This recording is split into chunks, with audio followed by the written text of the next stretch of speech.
Guardians, welcome back to the Sinful Side of Things. I am Mr. Sim, back with some Destiny 2 stuff to talk about.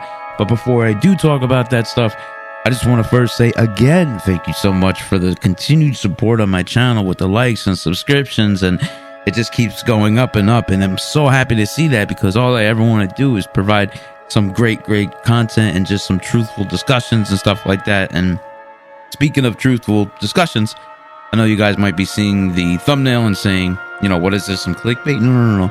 It is not clickbait.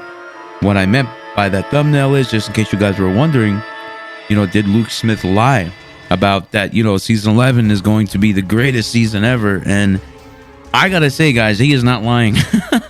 He is not lying. This season right here, to me, has been better since season 8, season 9, and season 10. I think it is the best one ever since Shadowkeep has launched, because, I mean, we got a whole new way to earn stuff. We got some new engrams that we've never had before, and the weapons are brand new.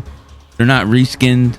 They're like 90% not reskinned, and we essentially got the boltcaster back. I mean, I don't know why people aren't talking about this that much. It's the freaking boltcaster, bro. You know what I mean? New perks on weapons that we've never seen before, that make us do miraculous things other than just cause more damage and more reload speed.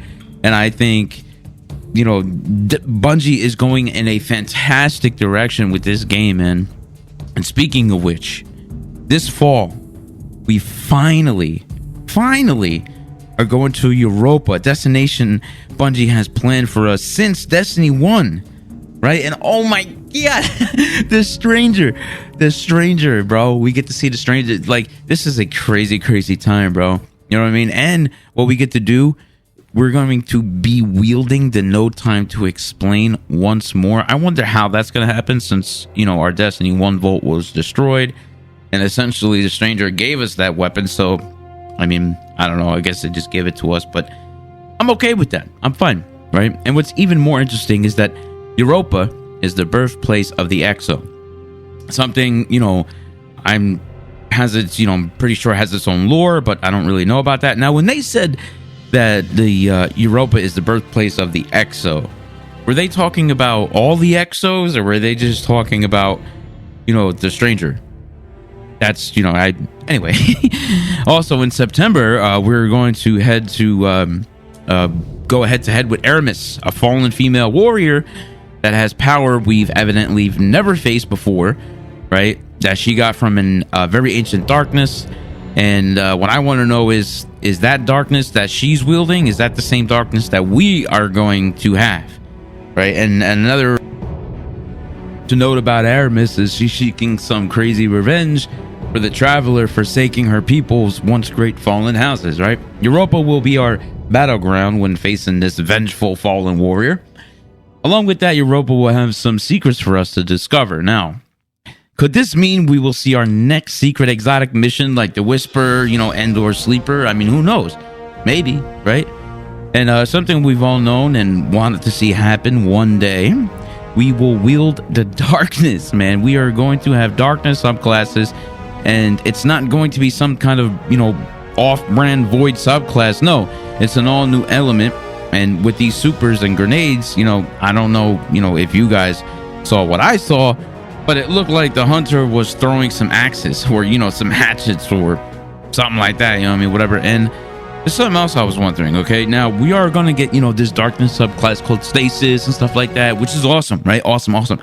But I want to know, you know, if we're going to be fighting Aramis, I'm pretty sure, you know, she has that darkness subclass. Okay, fine. But we're going to be fighting her, so she's going to have, you know, essentially darkness shields, just like, you know, Taken has their shields and Fallen and Vex and whatever.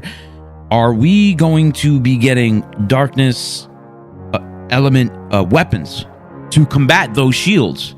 You know, element to break those shields, so we can, you know, continue to do damage. Now, that's a very interesting, you know, theory as well, along with these stasis subclasses and the darkness power. Are we going to have darkness weapons, such as, you know, like we have now, solar, void, arc, whatever, but are we going to have stasis weapons, right? I mean, that's pretty interesting. You know what I mean? That would also be cool, because Guys, we're in a freaking exciting time in Destiny, and I freaking love it, bro.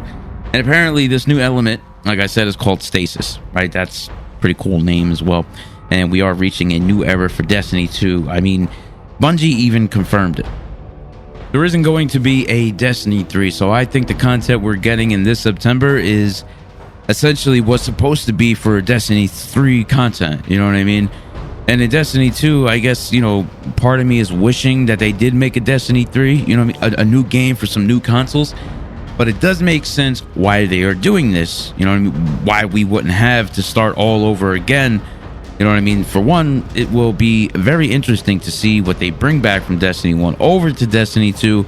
At this point, they should just call it Destiny, right? They said that they don't want to put a different number on a box or whatever. Okay, fine, then take away the number, you know, entirely and just call it Destiny. Everybody else calls it Destiny. I mean, I call it Destiny. I'll say Destiny 2. I mean, when I'm referring to it in writing, yes, obviously I refer to it in writing Destiny 2. Anyway, whatever. Bungie did say that they didn't just want to put a different number on the box when, you know, they can just keep everything we have and get some new stuff. And Beyond Light is, you know, going to be beyond crazy, right? But at the same time, now here's my theory on, you know, Destiny 3 and continuing on with Destiny 2. I get it. They don't want us to start all over. They don't want to take all the stuff that we earned and then just, you know, here's some brand new. I get it. But at the same time, they are doing that because in order to make room, what are they going to do? Take away some less played and less popular stuff in order to make room for some new content.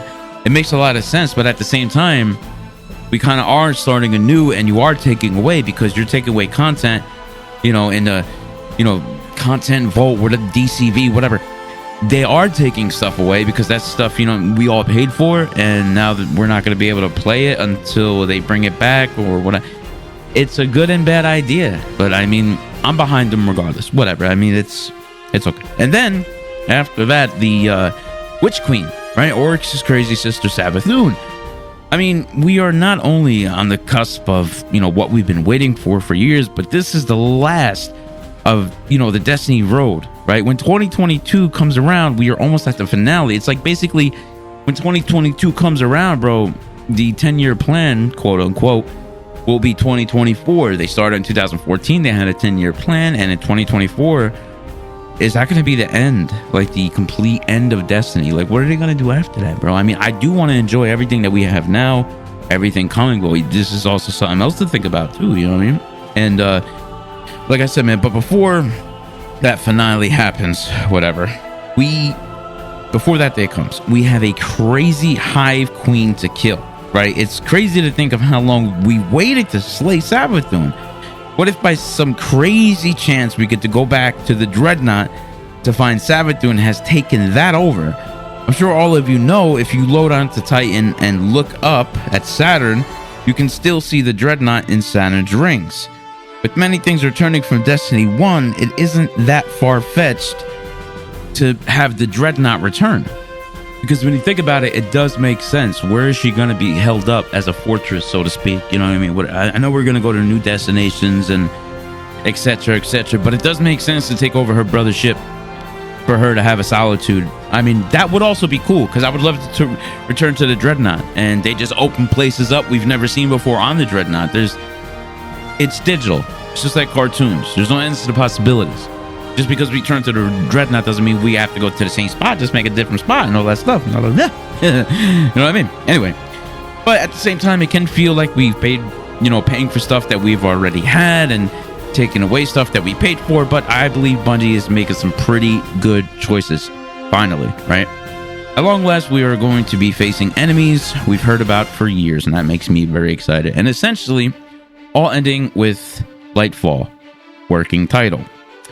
There was something Luke Smith said that really caught my attention. There will be twists and turns that you don't see coming, which, if that means we find out, you know, what if we find out that the Traveler has been evil this whole time and Zavala turns on us as well?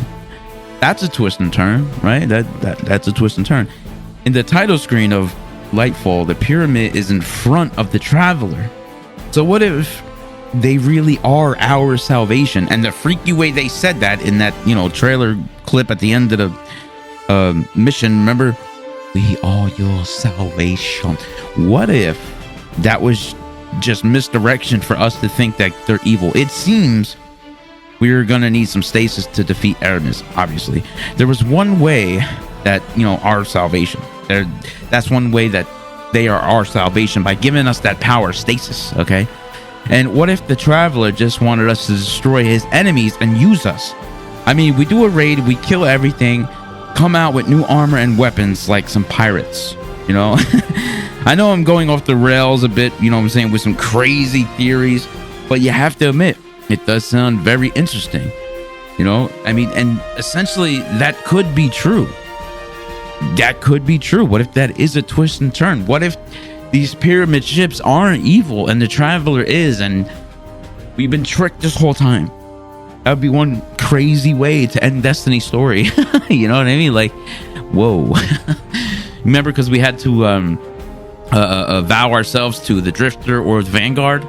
I mean, what, 80-90% of us, you know, obviously bowed to the Drifter. I did myself, but what if, man? I mean, think about that twist and turn right there.